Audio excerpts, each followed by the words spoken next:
Welcome to PDP math daily class में आपका स्वागत है। और मैं प्रदीप सर आज हम क्लास लेके आए हुए हैं प्रतियोगिता परीक्षा में पूछे जाने वाले मैथ्स के कुछ महत्वपूर्ण प्रश्न। जैसा कि देख रहे क्वेश्चन आपके पास है, कोई धन 10 वर्षों में 2 गुना हो जाता है तो कितने वर्षों में वह 3 गुना हो जाएगा। ऑप्शन है 20 वर्ष, ऑप्शन है 22 वर्ष, ऑप्शन है 14 वर्ष, ऑप्शन है 30 वर्ष। तो प्यारे दोस्तों, इसका आंसर को कैसे निकालेंगे, चलिए हम ट्रिक के माध्यम से हम सीखेंगे। जैसा कि देख रहे हैं, समय निकालने के लिए यहाँ पर कह रहा है कितने वर्षों में, तो यहाँ पर ट्रिक क्या बनेगा, समय से। तो समय -1 करेंगे और यहाँ पर क्या लिखेंगे, गुना लिखेंगे और बटे क्या लिखेंगे, 100 लिखेंगे और यहाँ पर हम क्या लिखेंगे, समय को लिखेंगे। इस चीज़ को आप ध्यान देंगे। जैसा कि दोस्तों देखिए समय दिया हुआ है, तो समय आपके पास कितना है, 3 गुना हो जाएगा। ये धन कह रहा है। ये कहने का मतलब ये होता है कि कितने वर्षों में 3 गुना हो जाएगा। तो ये हमें समय कह रहा है कितनों वर्षों में 3 गुना हो जाएगा। तो जैसे यहाँ पर देखिए 3 लिखा हुआ है, तो यहाँ समय की जगह हम क्या लिखेंगे, 3 लिखेंगे और ये -1 लिखेंगे, क्योंकि इसी को हमको फाइंड आउट करना है। तो यहाँ पर गुना है, गुना को लिखेंगे। 100 है तो 100 को लिखिए और ये समय आपके पास है, तो समय यहाँ पर हम क्या इंडिकेट करेंगे, इस चीज़ को याद रखें। जबकि यहाँ धन कितना दिया है, 10 वर्षों में बात कह रहा है, तो यहाँ पर क्या लिखेंगे, 10 लिखेंगे। इस ट्रिक को यदि आप समझ जाएंगे तो इसको बहुत जल्द ही आप सॉल्व कर पाएंगे। जैसा कि देखिए 3 में 1 2 घटाएंगे, कितना हो जाएगा, 2 हो जाएगा। गुना को लिखेंगे, 100 यहाँ पर है तो 100 लिख दीजिए। यहाँ पर देखिए 10 है तो 10 लिखेंगे। अब ये 0 0 कैंसिल हो जाएगा, 10 दूनी कितना हो जाएगा, 20 होगा। यानी 20 वर्ष इसका दोस्तों सही आंसर होगा। क्या है उसको देख लेते हैं एक बार में। यहाँ देखिए कह रहा है कितने वर्षों में 3 गुना हो जाएगा। तो ये समय निकालने के लिए कह रहा है, तो समय में क्या करेंगे, एक घटा देंगे। जो भी समय आपका है एक घटा देंगे, यानी कितने गुना में हो रहा है उस समय हमको मालूम नहीं है। तो यहाँ 3 गुना है, तो समय में क्या करेंगे, 3 लिखेंगे, यहाँ पर एक घटा देंगे, कितना होगा, 2 हो जाएगा। और उसके बाद यहाँ देखिए 10 वर्षों में कितना हो रहा है, 2 गुना हो रहा है। तो यहाँ पर आपका ये फॉर्मूला है 100 बटे समय, यानी इसका ट्रिक क्या है, समय -1 गुना 100 बटे समय। ये आपका ट्रिक है। इस ट्रिक पर आप इसको फॉलो कर सकते हैं। और ये कहेंगे 100 कहाँ से आया, तो 100 इसमें कहीं नहीं दिया है।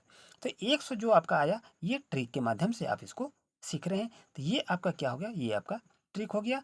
और इस सब को पुटअप करेंगे और बाकी को आप अच्छी तरह से निकाल सकते हैं। आइए चलते क्वेश्चन नंबर नेक्स्ट पर। जैसा कि देख रहे हैं दोस्तों, क्वेश्चन आपके पास है, कोई मनुष्य एक काम को 28 दिनों में समाप्त कर सकते हैं। यदि 10 मनुष्य और होते तो काम 8 दिन पहले समाप्त हो जाता है। तो मनुष्य की संख्या ये कह रहा है, यानी कोई काम आपका हो रहा है, तो मनुष्य जो है एक काम को 28 दिन में पूरा कर रहा है। और वो आदमी कह रहा है कि 10 मनुष्य और होता तो काम हमको 8 ही दिन में पहले समाप्त हो जाता। तो यहाँ पर इसको निकालेंगे कैसे, इसको देखते हैं। जैसा कि देखिए कोई मनुष्य की बात कही रही, तो उस मनुष्य के बारे में हम एक्स को मानेंगे। काम कितने दिनों में करता है, 28 दिनों में करता है, यही लिखे हैं।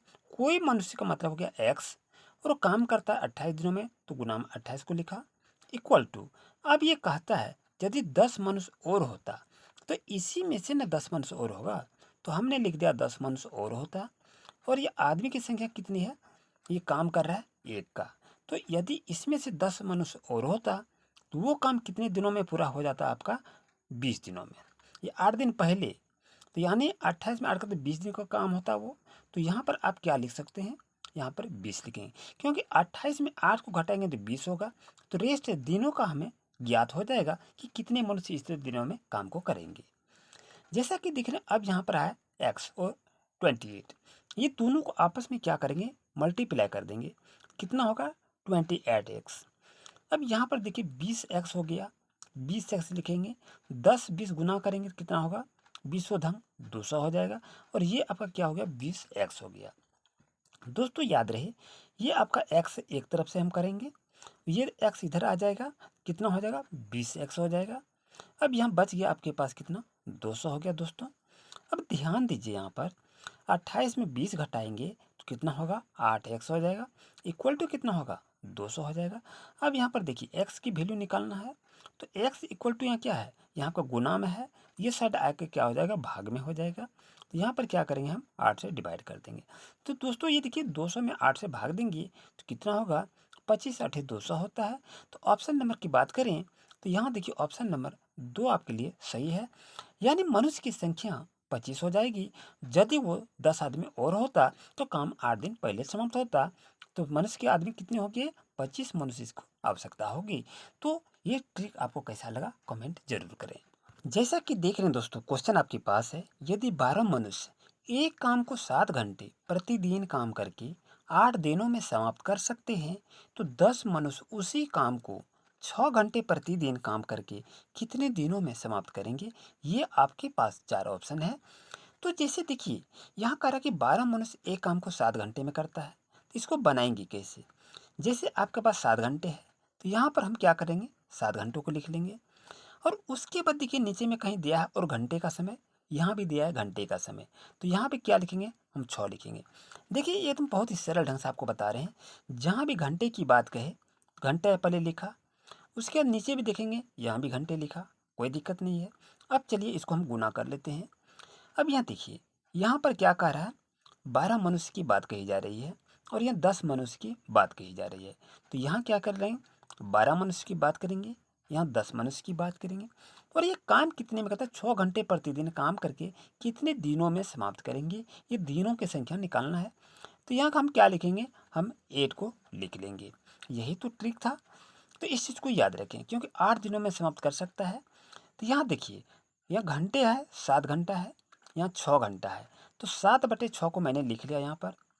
उसके बाद क्या है, 10 मनुष्य और 12 मनुष्य था, हमने 12 मनुष्य और 10 मनुष्य को लिखा कितने दिनों में, 8 दिनों में। यही तो हमने लिखा, कुछ किया नहीं। अब देखिए कहाँ कहाँ कटता है, इसको कटा देंगे। 6 दूनी कितना हो जाएगा, 12 हो जाएगा। 2 पंचे कितना हो जाएगा, 10 हो जाएगा। दोस्तों याद रहे यहाँ देखिए 8 7 को गुना करेंगे कितना होगा, 8 सत्ते 56 हो जाएगा, और नीचे में कितना हो जाएगा, 5 हो जाएगा। आंसर क्या हो गया, 56/5 इसका सही आंसर होगा, लेकिन कहीं तो है नहीं। तो इसको पूर्णांक तोड़ देते हैं, तो कितना होगा, 11/1/5, ये दिनों में होगा। तो ऑप्शन नंबर बात करें तो 2 आपके लिए दोस्तों सही रहेगा। ये ट्रिक कैसा लगा जरूर से जरूर कमेंट करें। जैसा कि देख रहे क्वेश्चन दोस्तों आपके पास है, रमेश की कॉपी की लंबाई 9 सेंटीमीटर 5 मिलीमीटर है, तो सेंटीमीटर में इसकी लंबाई क्या होगी, ये क्वेश्चन भी आपको पूछा जाएगा। तो जैसा कि देख रहे हैं, तो यहाँ पर क्या बताया जा रहा है कि लंबाई हमको निकालना है। तो रमेश की नोटबुक की लंबाई कितनी है, ये आपको जानना है। तो रमेश की कॉपी की लंबाई कितनी है, 9 सेंटीमीटर आपका है। उसके बाद कितना है, 5 मिलीमीटर है, यही तो आपका दिया हुआ है। तो अब इसको कैसे बनाएंगे, हमको क्या करना है, लंबाई फाइंड आउट करना है। ओके ठीक है, चलिए यहाँ पर देखते हैं। 9 सेंटीमीटर की बात कही जा रही है, तो हम 9 सेंटीमीटर को लिखा। अब यहाँ प्लस लिखेंगे, और ये 5 मिलीमीटर है ना, तो इसको क्या लिखेंगे, तो 5/10 लिखेंगे, क्योंकि हमको सेंटीमीटर में कन्वर्ट करना है। क्योंकि आपको याद रहे कि 10 मिलीमीटर बराबर क्या होता है, 1 सेंटीमीटर होता है। इस चीज़ को आप याद रखें, क्या होता है, 10 मिलीमीटर बराबर 1 सेंटीमीटर होता है। तो हम 5 मिलीमीटर को क्या लिखेंगे, 5/10 हम लिख सकते हैं जी। उसके बाद यदि देखें तो यह 9 सेंटीमीटर है, तो 9 लिखेंगे, और 5/10 है, तो 5/10 लिखेंगे दोस्तों। अब जैसा देखिए 9 आपके पास है, तो हमने क्या लिखेंगे, 9 को लिख लेंगे, प्लस लिखेंगे, और ये एक जीरो है, तो 0.5 लगा देंगे। अब इसको हम ऐड कर देंगे, तो कितना हो जाएगा, 9.5 सेंटीमीटर इसका सही आंसर होगा। तो ऑप्शन नंबर 2 देखिए आपके लिए दोस्तों सही रहेगा। ऐसे ही क्वेश्चन आपके एग्जाम में पूछे जाएंगे।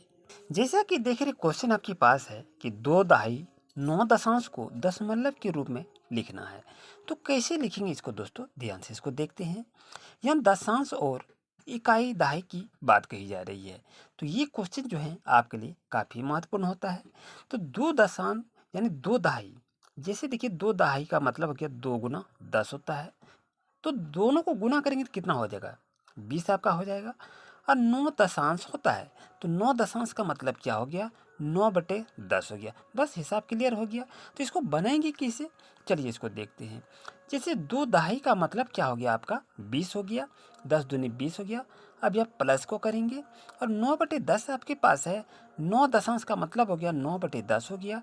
तो यहाँ पर क्या लिखेंगे, 9/10 को लिखेंगे दोस्तों, और दोनों को क्या करेंगे, आपस में ऐड कर देंगे।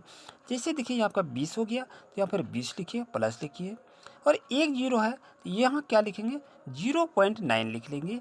और यहाँ देखिए 20 का 20 होगा, और यहाँ पर यदि हम बात करें 0.9 है तो यहाँ पर क्या लिखेंगे, 9 ही लिखेंगे, क्योंकि यदि इसको आप जोड़ते हैं तो कैसे जोड़ेंगे, चलिए इसको देख लेते हैं। ये आपका 20 हो गया, इस तरह से लिखा जाता है। अब ये 0 पॉइंट क्या हो गया, 9 हो गया, कुछ अंक नहीं है तो आगे में 0 होता है, ये 0 9, ये 0 और ये हो गया, यानी 20.90। तो आपका यदि यहाँ कहीं कोई अंक नहीं है तो आगे में एक जीरो लगा सकते हैं, कोई दिक्कत नहीं है। तो इसका आंसर क्या होगा, 20.90 इसका सही आंसर होगा। इसी तरह से लेटेस्ट अपडेट पाने के लिए चैनल को सब्सक्राइब करें। Thank you.